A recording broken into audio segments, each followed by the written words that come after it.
Yashoda Nandana Brajajana Ranjana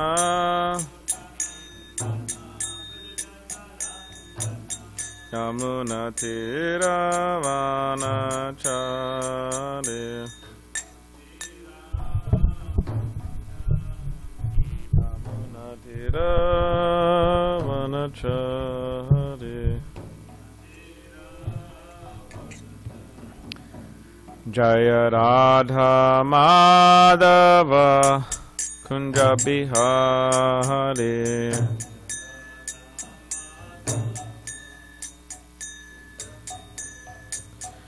Jaya Radha Madhava Kunja Bihari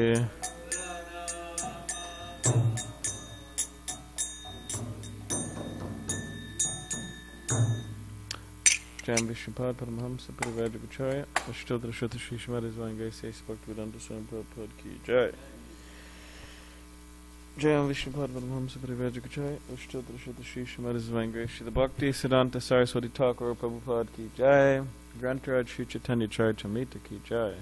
All glories to the assembled devotees, all glories to the assembled devotees, all glories to the assembled devotees, all glories to Shri Guru and Shri Gauranga.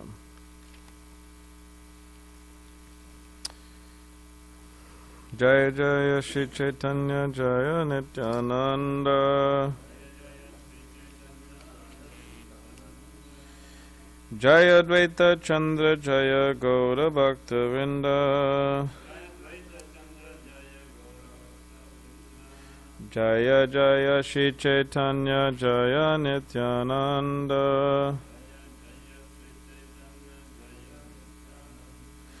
Jaya Dvaita Chandra Jaya Gaura Bhakta Vrinda Jaya Jaya Shri Chaitanya Jaya Nityananda Jaya Dvaita Chandra Jaya Gaura Bhakta Vrinda. Alright.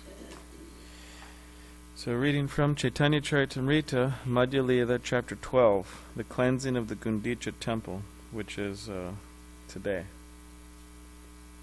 Celebrated today. Alright, so here we go.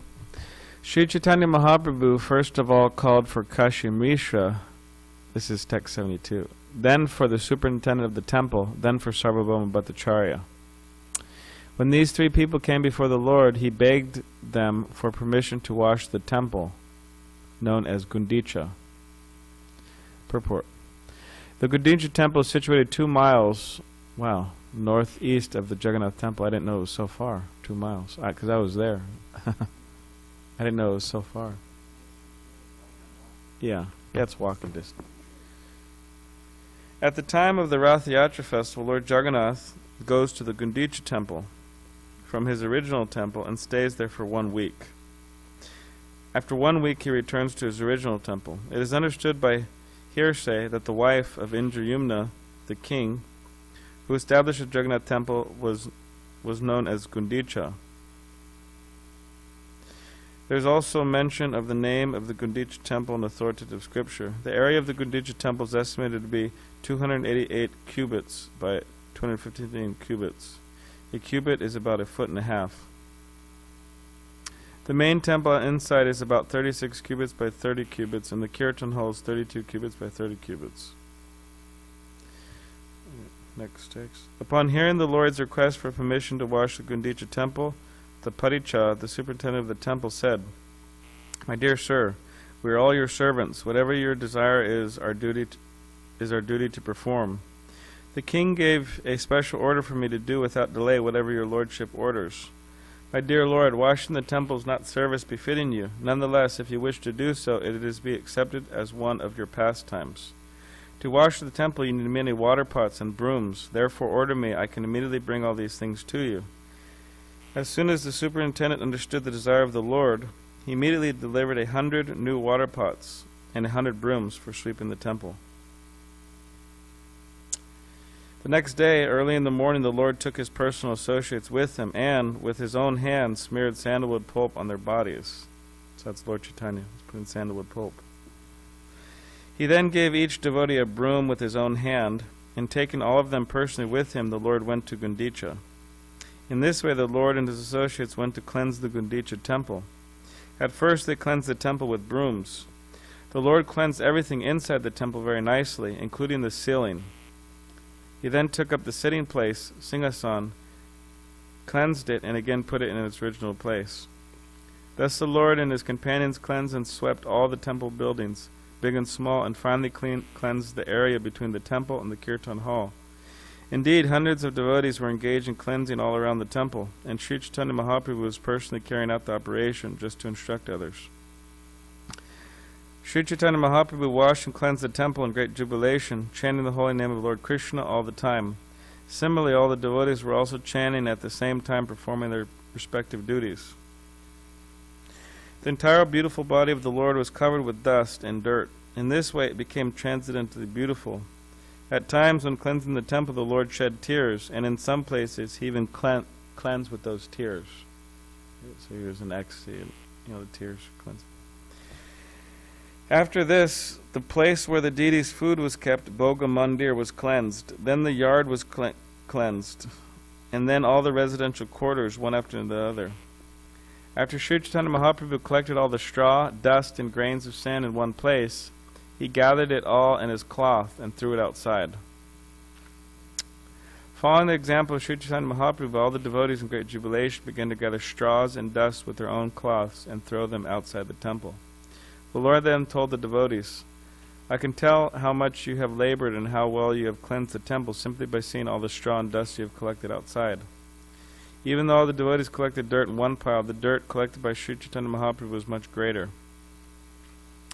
After the inside of the temple was cleansed, the Lord again allotted areas for the devotees to cleanse. The Lord then ordered everyone to cleanse the inside of the temple very perfectly by taking finer dust, straws and grains and sand, and throwing them outside. After Sri Chaitanya Mahaprabhu and all the Vaishnavas cleansed the temple for the second time, Sri Chaitanya Mahaprabhu was very happy to see the cleansing work.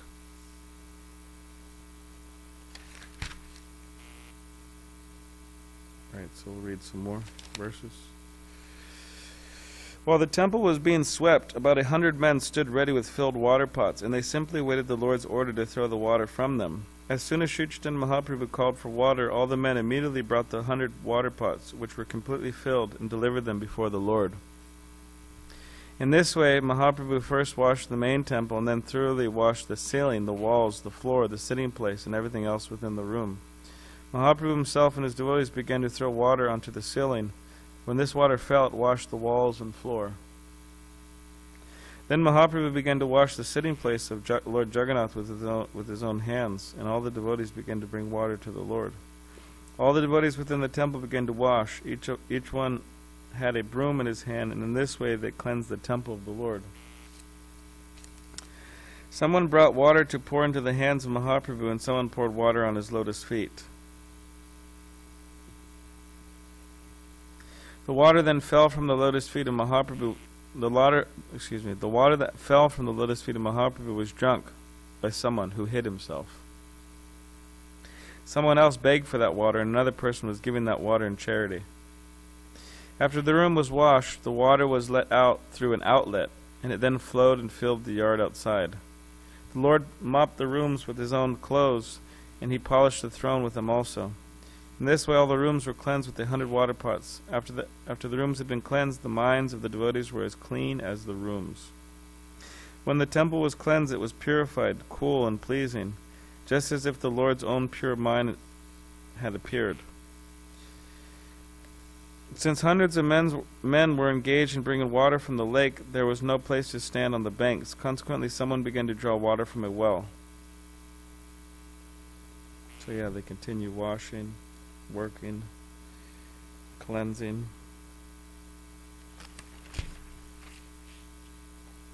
and they cleanse the kitchen.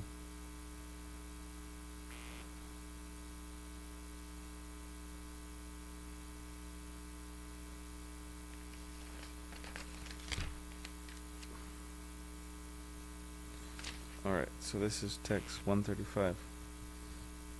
Outside the gateway of the temple, all the roads were also cleansed, and no one could tell exactly how this was done.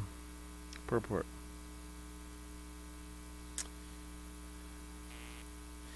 In commenting on the cleansing of the Gundicha temple, Srila Bhaktisiddhanta Saraswati Thakur says that Sri Chaitanya Mahaprabhu, as the world leader, was personally given instructions on how one should receive Lord Krishna, the Supreme Personality of Godhead, within one's cleansed and pacified heart. If one wants to see Krishna seated in his heart, he must first cleanse the heart, as prescribed by Sri Chaitanya Mahaprabhu in the Shikshashtaka Chaitodarpana Marjanam. In this age, everyone's heart is especially unclean, as confirmed in srimadbhagavatam, Shridantasto Hyabadrani. To wash away all the dirty things accumulated within the heart, Mahaprabhu advised everyone to chant the Hare Krishna Mahamantra. The first result will be that the heart is cleansed, Chaitodarpana Marjanam. Similarly, Srimad Bhagavatam 1.2.17 confirms this statement, Shrinvatam Swakata Krishna Punyashavana Kirtana. Sri Krishna, the personality of Godhead, who is the Paramatma in everyone's heart and the benefactor of the truthful devotee, cleanses the desire for material enjoyment from the heart of the devotee, who relishes his messages, which are in themselves virtuous when properly heard and chanted. If a devotee at all wants to cleanse his heart, he must chant and hear the glories of the Lord, Sri Krishna. This is a simple process. Krishna himself will help cleanse the heart because he is already seated there. Krishna wants to continue living within the heart, and the Lord wants to give directions, but one has to keep his heart as clean as Mahaprabhu kept the Gundicha temple. The devotee therefore has to cleanse his heart just as the Lord cleansed the Gundicha temple. In this way one can be pacified and enriched in devotional service. If the heart is filled with straw, grains of sand, weeds, or dust, in other words, anyabhilashi, purna, one cannot enthrone the Supreme Personality of Godhead there. The heart must be cleansed of all material motives brought about through fruitive work, speculative knowledge, mystic yoga, and other forms of so-called meditation. The heart must be cleansed without ulterior motive. As Sri Rupa Goswami says, anyabhilashita shunyam, in other words, there should not be any external motive. One should not attempt material upliftment, understanding the Supreme by speculative knowledge, fruitive activities, severe austerity and penance, and so on. All these activities are against the natural growth of spontaneous love of Godhead. As soon as these are present within the heart should be understood to be unclean and therefore unfit to serve as Krishna's sitting place. We cannot perceive the Lord's presence in our hearts unless our hearts are cleansed. A material desire is explained as a desire to enjoy the material world to its fullest extent. In modern language, this is called economic development. An inordinate desire for economic development is considered to be like straws and grains of sand within the heart. If one is overly engaged in material activity, the heart will always remain disturbed, as Narottam Das Thakur says.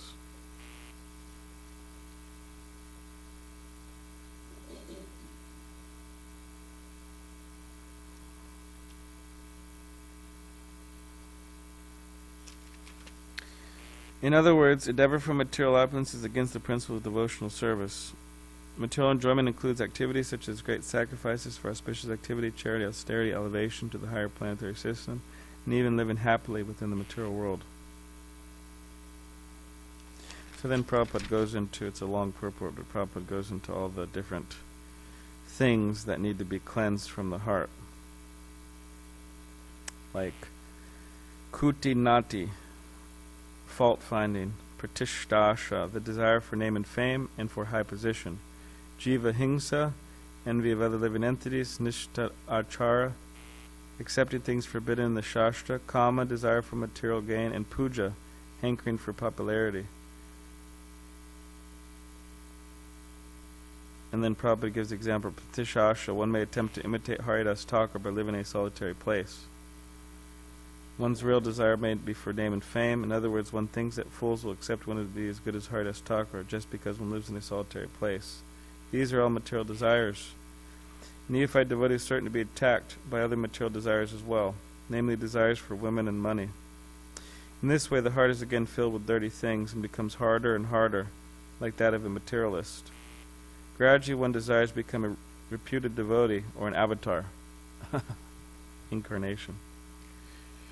So, It's interesting.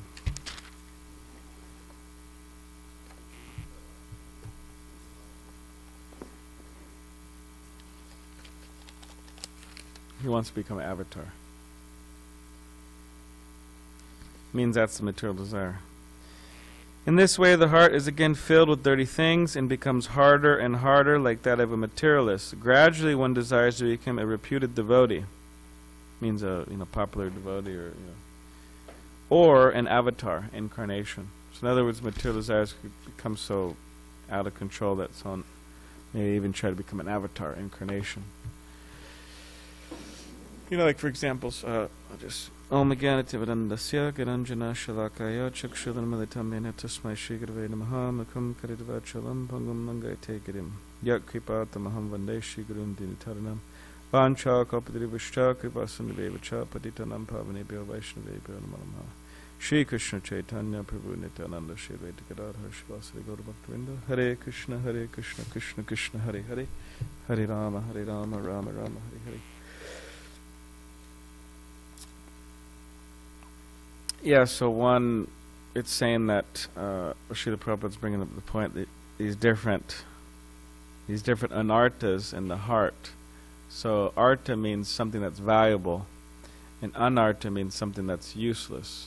Like means useless. It's not valuable. So he's mentioning these different things that are within people's heart that is not valuable, that is useless. And Prabhupada goes so far as to say that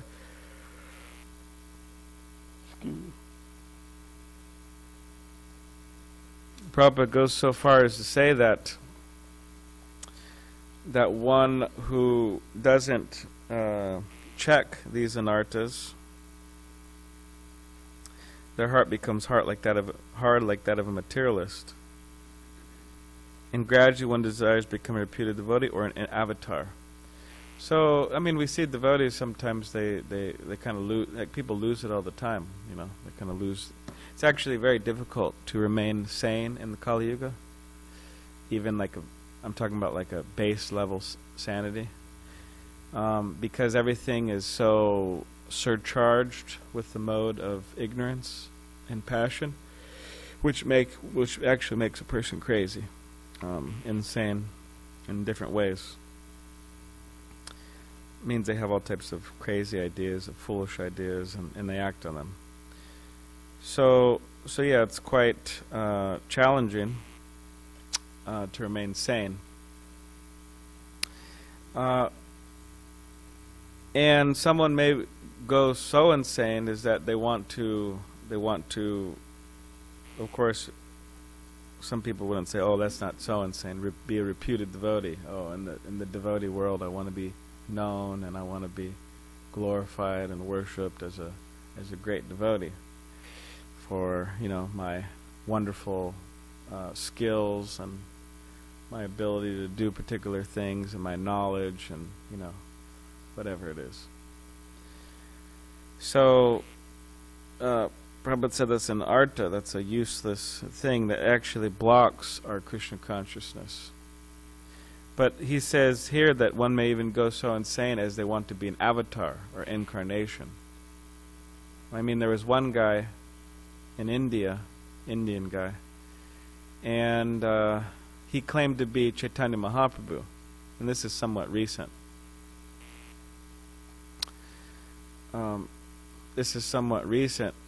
So, he claimed to be Chaitanya Mahaprabhu, and he had followers, and he built a big temple in Vrindavan, a big marble temple, bigger than the Krishna Balarama temple, and our ISKCON Krishna Balarama temple, quite a big temple. And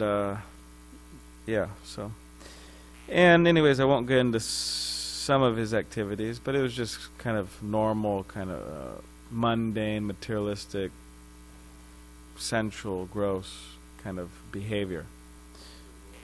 Huh? No, he went back to Lord Chaitanya. He went back to Godhead. No, he didn't go back to Godhead. He died though. He left his body. So, what happened is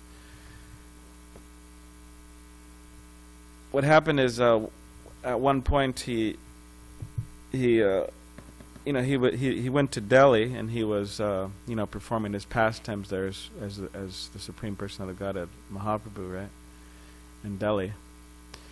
And not really, but he was there, and one morning he happened to slip and fall in his bathroom, and then that slip and fall caused his death. So that was his concluding pastime.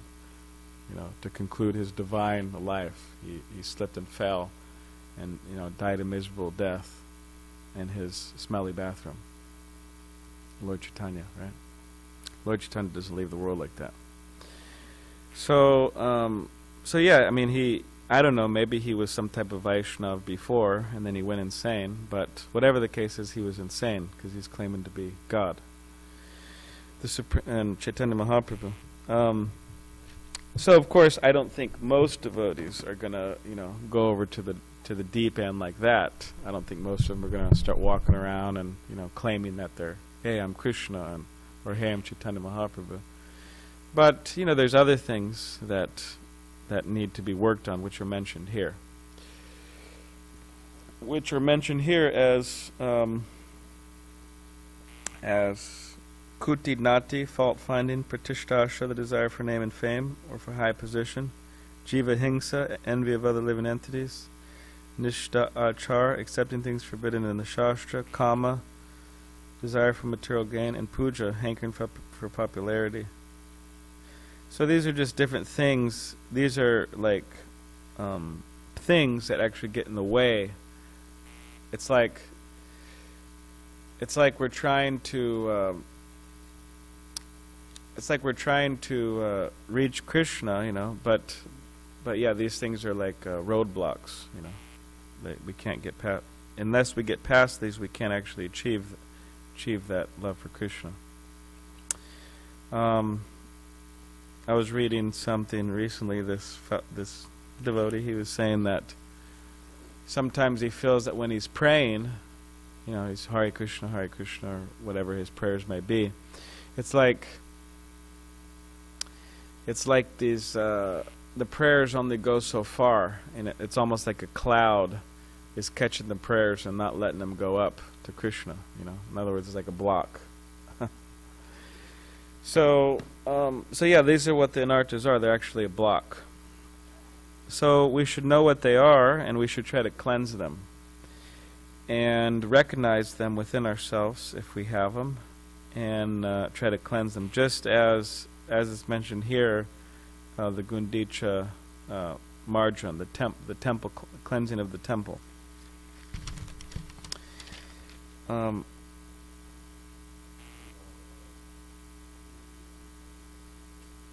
Yeah, it's still there. Yeah. Probably his followers, yeah. So,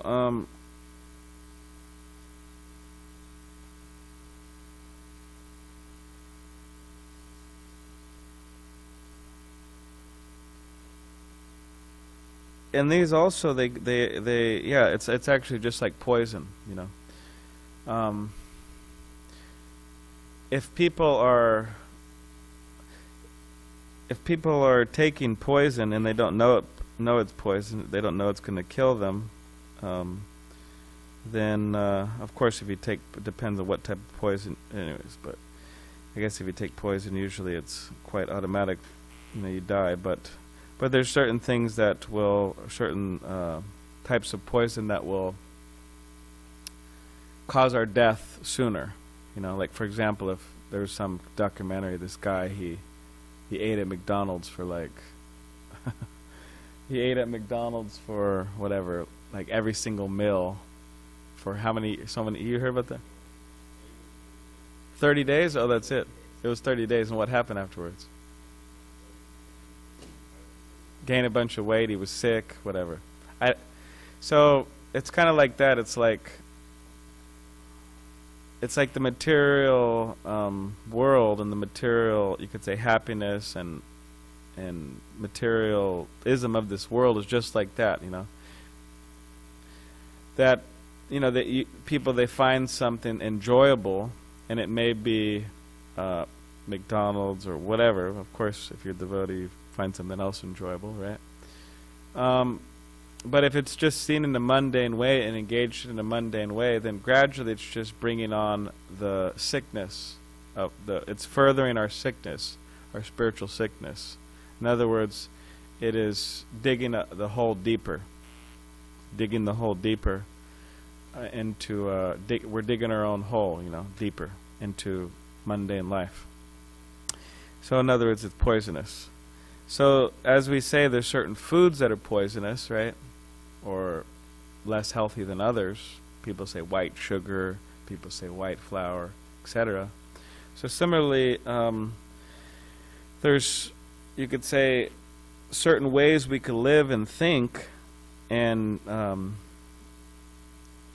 act within parameters of certain behaviors that is just unhealthy, and it's going to cause our slow destruction, right? So this perpetuates our involvement in the material world in samsara, the fire of repeated birth and death. So therefore, it's important that we know, okay, what are these anarthas, what are these things I need to go beyond, and then we strive to get free of them. And what is that? That's the cleansing process. So just as Chaitanya Mahaprabhu, he was personally cleansing the temple. He was throwing water, sweeping the straw, the dust, was taken out of the temple, and then hundreds of water pots. They're washing the ceilings, they're washing everything. And it became sparkling clean. And then Lord Jagannath could come and be seated in the temple. So similarly, if we want Krishna to manifest very clearly within our hearts, to be very present there, to be guiding us, to be instructing us, then we have to cleanse our heart in order for him to be there. Or else, why would Krishna want to be there? I mean, any gentleman, right, or lady, they want to live in a clean place, right? They don't want to live in a dirty place. So Krishna, as the supreme gentleman, right, as the supreme personality of Godhead, he also wants a clean place within our hearts. So that's something that we could strive for. And in doing this, this is actually, by engaging in Krishna consciousness seriously, Krishna will actually bless us with this. He'll bless us with a pure heart. He'll bless us with a clean heart. And this is actually how we be happy, first of all. And this is actually how Krishna consciousness spreads. Is if everybody has dirty hearts, then Krishna consciousness is not going to spread too well. And as we see over and over and over, especially in the Western world, we see that the family units are completely smashed and broken, practically speaking. So people, they want a family atmosphere, right, based on love and trust and all that. So that's what we should be able to provide in the International Society for Krishna Consciousness, part of Srila Prabhupada's family, that family, which is spiritual family atmosphere. But in order to more successfully do that, we have to seriously engage in this cleansing process of the temple of our heart. And aside from that, if we cleanse the temple itself, like the kitchen, the pots, the altar, and in general, cleansing the temple or fixing up the temple, it's just like we're cleansing our heart. So that's a nice thing. All right, so that's my alarm. So, does anyone have any questions or comments? That was my that's my alarm to go off. It's my time to stop. Well, the alarm went off. I mean, that's my. See, it's going off. It's telling me to stop. Whose is it? I think it's yours. Oh. Well, somebody set an alarm for me. So does anyone have any questions or yes?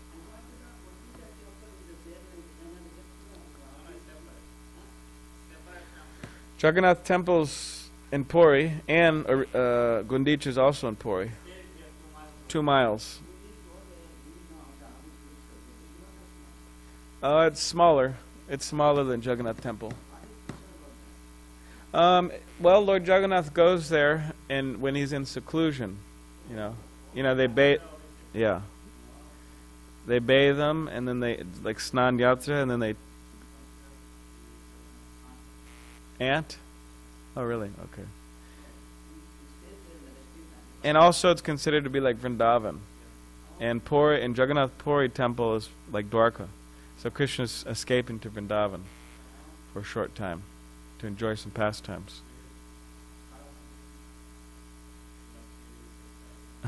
Yeah.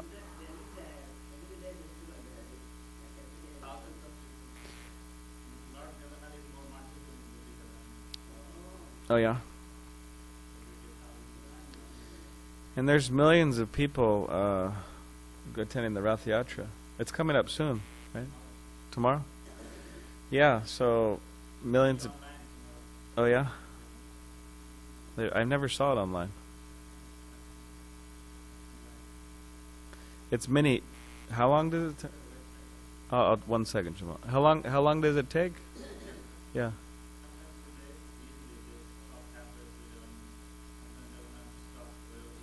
Oh, really? And at nighttime they just sleep up. Where does everybody sleep? They go home? They go home?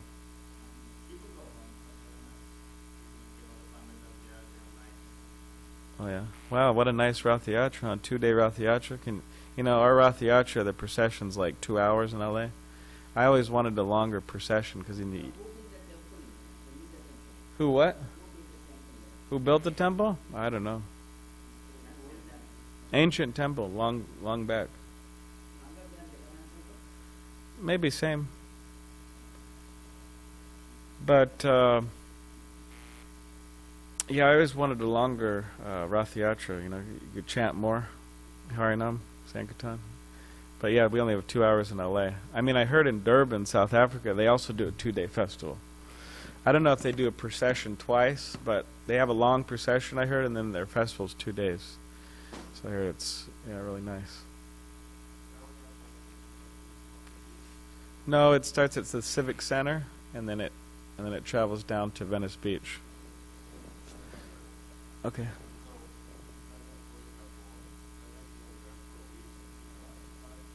No, Gundicha, he's there for a week. Jagannath Temple, he's always there, but just for a week. Just like when we had our Snan Yatra, the bathing of Jagannath, we closed this off. So instead of closing this off, you could imagine that this is the Puri Temple, right? We're in the Puri Temple. So instead of closing it off, we would actually take Jagannath Baladev Subhadra down the street, by the freeway where the Gundicha Temple is located, and he'd be there for a week.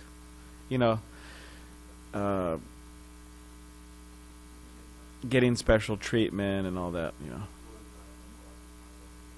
Jagannath Temple? Oh, well, he's not there. I don't know. I never went in there. I'm a white guy. They didn't let me in.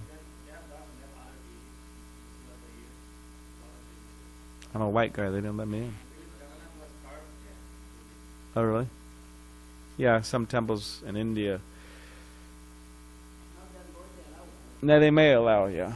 I mean, it's Prabhupada criticized it, Prabhupada said it was a bodily concern, but somehow or other, devotees there have that idea. I'm not exactly sure absolutely of their reasoning, But, I mean, in some cases it is, you could say, maybe they're trying to protect Lord Jagannath and so on from uncultured, kind of low-class people. That's the concept, low-class, uncultured people. I mean, but it is questionable because, I mean, of course in India a lot of people are vegetarians, but of course some people aren't, certain groups aren't. And also as time goes on, unfortunately, more people, I mean, of course there's still so many vegetarians, like ridiculous amount, but still there's more coming up, who are eating flesh and things. So it's questionable, they can't really check everybody who comes in the temple. I mean, they're all Indians, yeah, sure. And they may know, you know, certain cultural things, how to behave and so on, but they also may be, you know, eating meat, you know, and then coming into the temple. So, it's kind of like, similarly, maybe the perception if somebody comes in here and they're absolutely insane and they're dirty and, you know, they're drunk or something, we'll probably tell them, okay, hey, buddy, you should probably leave. So they're kind of, how we're seeing those people, they're seeing Westerners like that. All these guys are like. But, you know, if there's so many statements in Shastra, and, you know, Prabhupada demonstrated it, that you can make people who are not born in Brahmin families, and also Bhaktisiddhanta Saraswati Thakur, Bhaktivinoda Thakur, they all demonstrated that you can make people who aren't born in Brahmin families, who are, you know, actually in some cases even growing up in an uncultured way, into cultured people, you know, who are Brahmins. So it is possible. But again, I mean, Bhaktivedanta I was listening to a talk by him, and he was making the point, which makes sense, that he was saying that a lot of these people in India, they think, the Brahmins and so on, they think, oh, the people born in the West or in uncultured families, they actually have to take birth in Brahmin families in order to be cultured and brought up and educated as Brahmins, you know, how to do certain things and, you know, whatever. So, and Bhaktivedanta Swami says, of course, that doesn't have to be the case, you know, but it does help if someone's born in a Brahmin family, that education, they get it when they're really young, you know. Like I was at the Gurukul in Mayapur, and anyways, I brought something to, I was acting as a postman, so I brought something from America. I was asked to by Vaikuntha Prabhu, to one of the Gurukul teachers. What's his name? He's going to take sannyas soon. Yeah, Pritivardhan Prabhu. So I brought something to him from America, and, you know, I was there, and Zach and myself, and then they said, oh, would you like breakfast? You know, I said, oh, okay, we didn't have breakfast. So I said, okay. So we went there and we sat with all the, you know, a few teachers and some of the boys, you know, young boys. And it's kind of funny when we're sitting there having breakfast. I told them my name was Balarama Das, and then I was sitting with like 5 devotees, and like there was like 3 of them named Balaram, you know. Yeah, Vaikuntha's son was there, and then there was 2 other Balarams, you know, all in this. So like 4 Balarams, all in that little group. So anyways, we were taking breakfast, and then yeah, one of the teachers, he was, you know, training the boy. You know, he was a young boy. He was like 5 years old or something, like really small. And he's training the boy. Okay, hey, you know, don't eat with your left hand. You know, he's teaching him. You know, don't eat with your left hand. Eat with your right hand only. You know, he's teaching him, because, you know, he's a boy, so he doesn't, you know. And he kept on having to say that. And then at the end of the meal, he was saying, okay, now finish your prasad. Now finish it, because you know, the boy didn't want to finish. So he's saying finish, because it's good to finish everything. So, and there's so many cultural, you know, so many principles, cleanliness and so on, to live by. So if someone's born in a Brahmin family like that, then yeah, they learn from the beginning. You know, it's very easy. You know.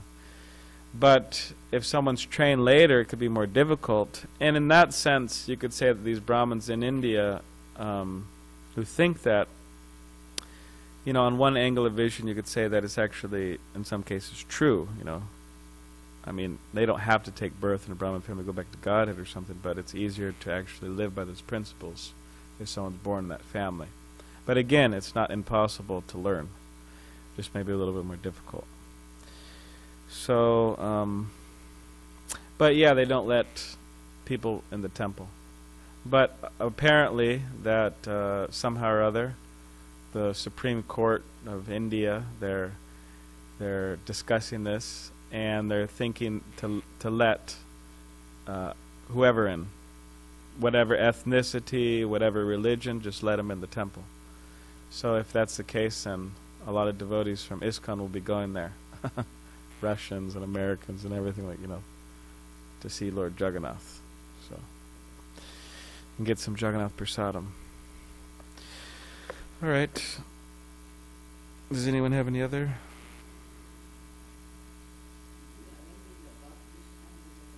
Yes, the bus. If it's on the website, $40. You get it there and round trip ticket and prasadam. Around 7. Yeah. Yeah. All right. All right. Sri Chaitanya, the real Sri Chaitanya Mahaprabhu ki jai. Mm-hmm.